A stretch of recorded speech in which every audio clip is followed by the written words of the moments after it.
The live TV, सच सबसे आगे।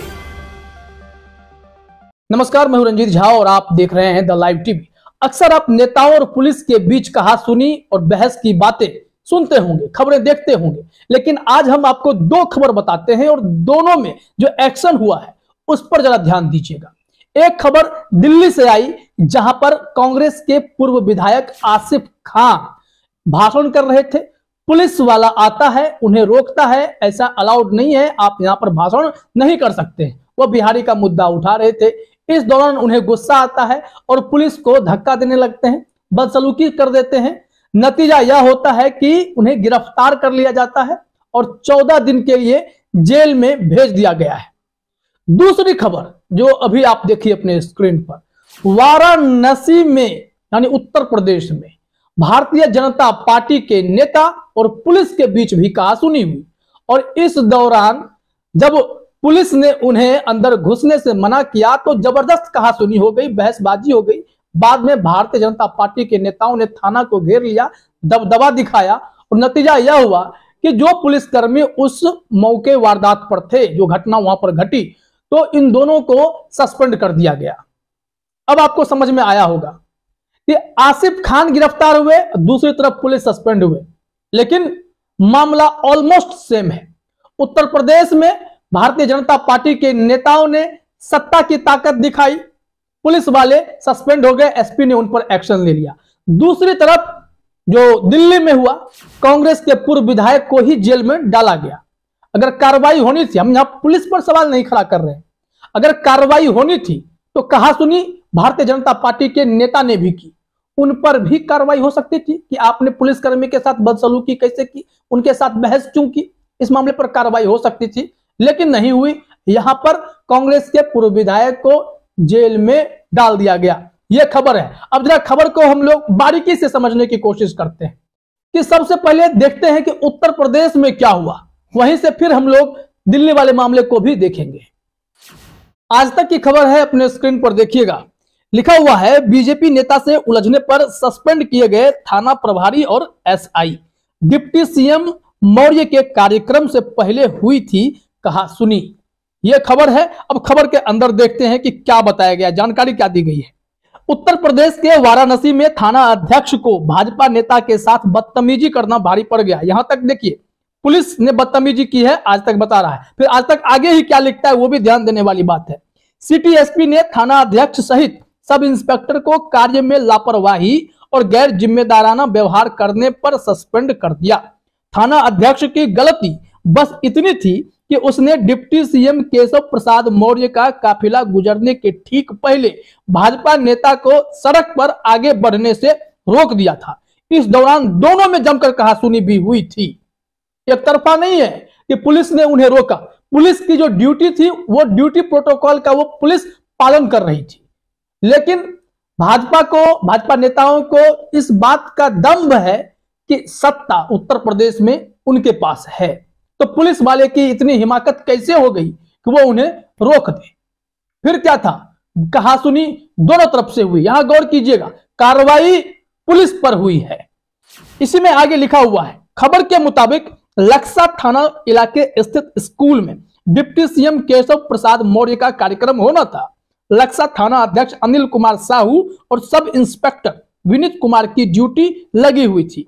तभी भाजपा के महामना मंडल अध्यक्ष हैं जनार्दन ओझा ने अंदर घुसने का प्रयास किया। इस पर अनिल कुमार साहू ने उन्हें रोक दिया। रोके से गुस्साए मंडल अध्यक्ष जनार्दन ओझा का अनिल से झगड़ा होने लगा। अपने अधिकारी का झगड़ा होता देख सब इंस्पेक्टर विनीत कुमार भी वहां पहुंच गया और भाजपा नेता को समझाने लगे, लेकिन सभी के बीच विवाद रुकने की जगह और बढ़ गया। उसके बाद इन लोगों ने कार्यक्रम को होने दिया, फिर सीधे उस थाना का घेराव कर लिया गया और जिद पर अड़ गए कि सबसे पहले उस थाना अध्यक्ष को और सब इंस्पेक्टर को आप सस्पेंड कीजिए। अब देखिए दबाव कैसे काम करता है। आगे इस खबर में क्या लिखा गया है, इसमें लिखा हुआ है, जब आप आखिर में देखेंगे कि भाजपा कार्यकर्ता उस थाना का घेराव कर जिद पर अड़ गए, पुलिस मुर्दाबाद के नारे लगाए और कहा कि इन्हें आप लोग सस्पेंड कीजिए और फिर पुलिस अधिकारियों ने उन भाजपा नेताओं को मनाने की कोशिश भी की। देखिए आवभगत किस तरीके से हुआ है। भारतीय जनता पार्टी के नेताओं की आवभगत पुलिस कर रहे हैं। क्यों कर रहे हैं? क्योंकि वहां पर सत्ता बीजेपी के ही पास है। घटना बीजेपी के नेताओं के साथ ही हुई है। पुलिस ने उन्हें प्रोटोकॉल के तहत रोका, लेकिन भनक इस बात की कि हमें घुसने से रोकने वाले आप कौन होते हैं। फिर बात इतनी पहुंच गई, दूर तक चली गई कि पुलिस कमिश्नर को हस्तक्षेप कर उस थाना अध्यक्ष को और सब इंस्पेक्टर को सस्पेंड करना पड़ा। तो यह असर हुआ सत्ता के हनक का। अब आइए दिल्ली में क्या हुआ। शाहीन बाग में वो भाषण कर रहे थे, लाउड स्पीकर पर लोगों को संबोधित कर रहे थे तैयब मस्जिद के पास। और बिहार के मामले का जिक्र कर रहे थे आसिफ खान, कांग्रेस के पूर्व विधायक हैं, केरल के राज्यपाल के भाई भी हैं और इनकी बेटी भी वार्ड का चुनाव लड़ रही हैं, एमसीडी इलेक्शन में खड़ी हुई हैं। तो ऐसे में वहां पर इन्हें भाषण करने से रोक दिया गया क्योंकि इजाजत नहीं ली गई थी।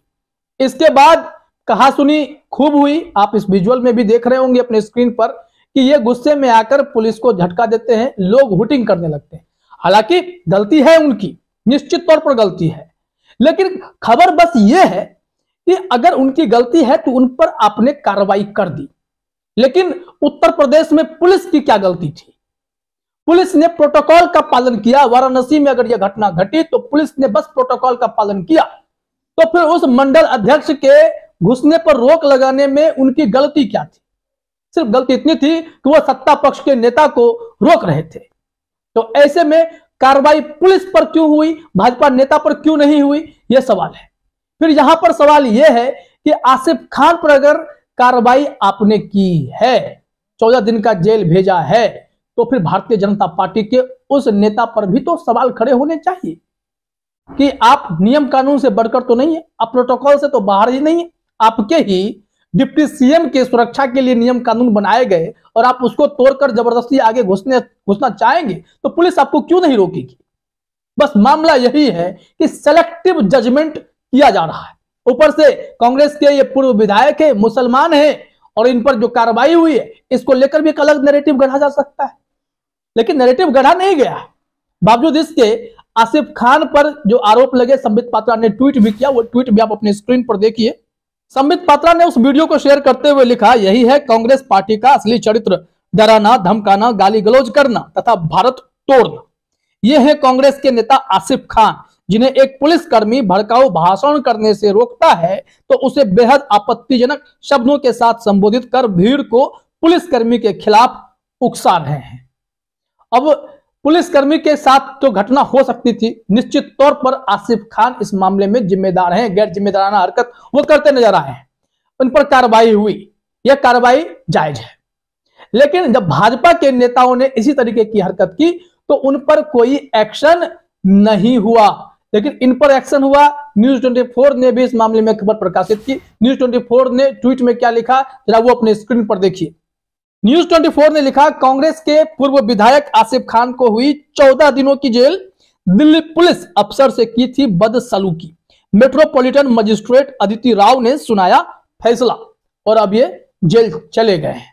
खैर, इनकी बेटी चुनावी मैदान में है, अब वो तो चुनाव प्रचार अपना करेंगी, लेकिन सवाल बार बार यही उठता है, क्या सत्ता पक्ष के नेताओं को पुलिस प्रोटोकॉल से छूट है? अगर वो पुलिस के साथ कहासुनी करेंगे, बहस करेंगे, बदसलूकी करेंगे तो क्या उन्हें कोई कार्रवाई उनको नहीं झेलनी पड़ेगी? पुलिस वाले ही उलट सस्पेंड होंगे। और दूसरी तरफ अगर पुलिस के साथ कोई दूसरा नेता, दूसरी पार्टी का नेता बदसलूकी, बदतमीजी करेगा तो उस पर कार्रवाई हो जाती है। तो जजमेंट तो यहां ठीक है, वह जजमेंट गलत है। इसी को लेकर लगातार सवाल उठ रहे हैं। फिलहाल इस वीडियो में इतना ही। आप सभी का हमसे जुड़ने के लिए बहुत बहुत धन्यवाद। द लाइव टीवी, सच सबसे आगे।